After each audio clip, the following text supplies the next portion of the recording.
What's up guys, welcome back to our channel How to Guide. Today in this video I'm going to show you guys how to check activity on Gemini AI. So let's get started. Firstly, you need to be in this particular platform of Gemini AI. Then what you're going to do is just go on the left hand side.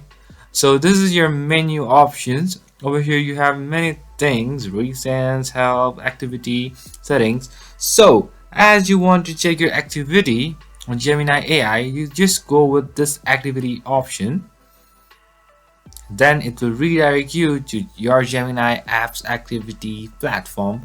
So over here you can check about the timings when you have prompted the app, from the many topics like this, from the critical writing on tourism, from the thinking critically on death penalty and all. So this is how you can check activity on Gemini AI, guys. So I hope this video is helpful for you guys. So that's pretty much. Thank you for watching our video, guys.